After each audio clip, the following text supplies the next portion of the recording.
사실 현대사회에서 우리는 행렬, 즉 매트릭스 속에 살고 있습니다.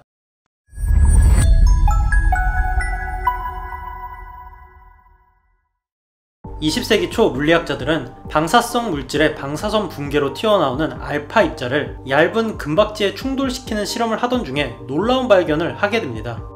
알파 입자가 튕겨져 나오는 현상을 보게 된 것이고, 양전하를 띤 알파 입자를 튕겨내는 입자, 즉 양성자를 발견하게 됩니다.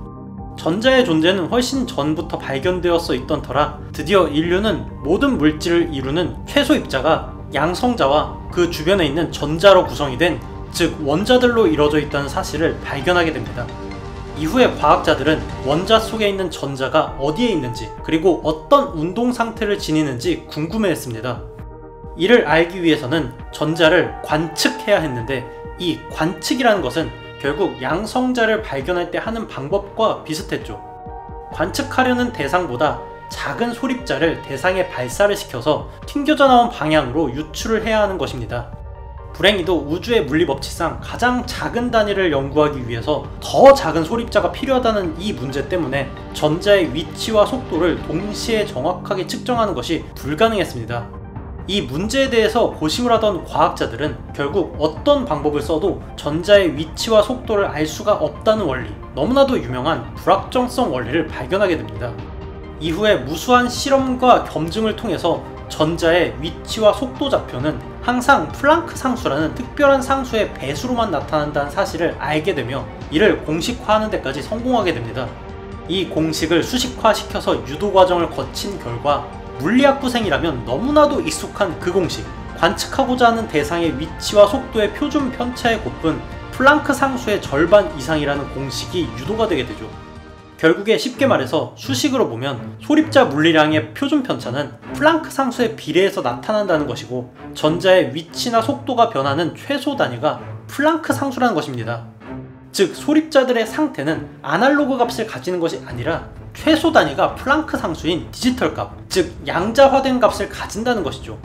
과거에는 0과 1 사이에 위치한 전자가 있다면 전자가 가질 수가 있는 위치는 0.194, 0.347, 0.871 등등 무한하게 많은 아날로그 값을 가질 것이라고 생각을 했지만, 실제로는 0 아니면 1 두 가지밖에 존재하지가 않는다는 것입니다. 이는 마치 바둑판에 돌을 아무 위치나 둘 수 있는 것이 아니라 가로 세로 19칸인 격자에만 둘 수가 있는 것처럼, 전자가 존재하는 위치나 운동량 같은 물리량이 플랑크 상수 단위로 딱딱 끊어지게 디지털화 되어 있는 것입니다. 우주의 소립자의 정보가 모두 다 양자화되어 있다. 이것이 양자역학이라고 불리는 이유입니다. 여기에서 우리는 실험 데이터에서 나온 공식을 하나 더 유심하게 봐야 하는데요. 전자의 위치와 속도 커뮤테이터는 플랑크 상수의 배수에 비례한다는 것입니다. 여기서 커뮤테이터는 전자기하학에서도 나오는데, 간단하게 수식으로 쓰자면 커뮤테이터 AB는 AB-BA로 나타낼 수가 있고, 안티 커뮤테이터 AB는 AB 플러스 BA로 표현할 수가 있죠. 결국 이 수식은 AB-BA는 I 곱하기 플랑크 상수라는 이상한 얘기인 겁니다. 이게 왜 이상하냐면, 중학교 때 다들 기억하시겠지만 수학에서는 교환 법칙이라는 것을 배우는데, 곱셈에 있어서 AB와 BA는 똑같다는 게 당연한 내용입니다. 즉 AB-BA는 제로가 되어야 한다는 건데, 이 수식은 XP-PX가 제로가 아니라는 것을 나타내고 있죠. 그렇다면 이는 틀린 수식일까요? 놀랍게도 수학에서 교환 법칙이 성립이 안 되는 경우는 딱 한 가지가 있습니다. 이것도 중학교 때 배우는데 바로 행렬이죠. 예를 들어서 이러한 형태로 된 행렬 A와 B를 곱하면 B가 나오게 되지만, 반대로 B와 A를 곱하면 제로가 나옵니다. 즉 다시 불확정성 원리 공식으로 돌아와 보면, 우주는 물리법칙으로 인해서 관측의 한계가 존재하며, 이 때문에 전자의 위치와 속도를 정확하게 알 수는 없지만, 관측 데이터와 유도가 된 이 수식이 옳다는 가정하에 전자의 위치와 속도를 나타내는 값은 행렬이라고 볼 수도 있다는 것입니다. 행렬, 영어로 하면 매트릭스죠. 불확정성 원리 공식에서 전자의 위치와 속도를 나타내는 미지수는 행렬일 수도 있는 겁니다. 전자의 위치와 속도에서 위치는 공간 변수가 필요하고, 속도는 시간 곱하기 거리이기 때문에 시간 변수가 사용됩니다. 즉 우주의 모든 물질의 기본 요소인 소립자가 존재하는 시간과 공간에서 소립자의 정보는 행렬, 즉 매트릭스로 표현이 된다는 것입니다. 그리고 우주는 시간과 공간으로 이루어져 있습니다. 결론적으로 수학 공식으로 보면 우주는 매트릭스로 표현이 되는 함수로 이루어져 있다는 것이죠. 이미 양자역학의 초창기부터 이 사실을 알고 있던 하이젠베르크와 물리학자들은 매트릭스로 표현되는 양자역학을 계산하기 위해서 전공자들은 듣기만 해도 치가 떨린다는 그 단어 행렬역학이라고 하는 수학을 만들어서 양자역학을 발전시켜 오고 있습니다. 그리고 행렬역학으로 계산된 값은 엄청난 정확도를 자랑하죠. 물론 이 이상한 얘기에 대해서 애초에 인류가 양자역학을 잘못 이해하고 있는지도 모릅니다. 하지만 적어도 확실한 건 인류가 양자역학을 잘못 이해하고 있거나 아니면 우주가 행렬이거나 둘 중 하나인 것이죠. 1번일 수도 있고 2번일 수도 있지만 1번일 경우 더 이상 할 얘기는 없어지므로 영상에서는 2번의 경우를 가정을 해보겠습니다. 매트릭스, 우리말로 행렬은 무슨 뜻일까요? 행, 열은 가로와 세로, 즉 행과 열의 합성어입니다. 간단하게 말해서 엑셀에서 가로축은 행이고 세로축은 열인 것이죠. 그리고 수학에서 행열은 가로, 세로의 나열이 된 숫자 집합의 연산을 하는 학문입니다. 사실 현대사회에서 우리는 행렬, 즉 매트릭스 속에 살고 있습니다. 스마트폰이나 모니터의 디스플레이 화면은 멀리서 보면 무수하게 많은 하나의 픽셀로 이루어져 있기 때문이죠.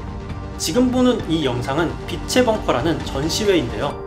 엄청나게 강력한 빔 프로젝터를 통해서 내부를 영상으로 가득 채우는 전시입니다. 멀리 있는 영상을 볼 땐 커다란 이미지로 보이지만 가까이에서 보게 되면 픽셀 하나하나가 따로 보이게 되죠. 이런 무수하게 많은 픽셀이 모여서 하나의 영상을 이루는 것입니다. 사실 이 픽셀은 하나하나가 숫자로 이루어져 있습니다. RGB 삼원색을 조합해서 눈에 보이는 모든 색을 만들어내고 그 픽셀마다 그때그때 정해진 색상 코드에 맞춰서 이 삼원색의 밝기가 조절이 되고 있는 것입니다.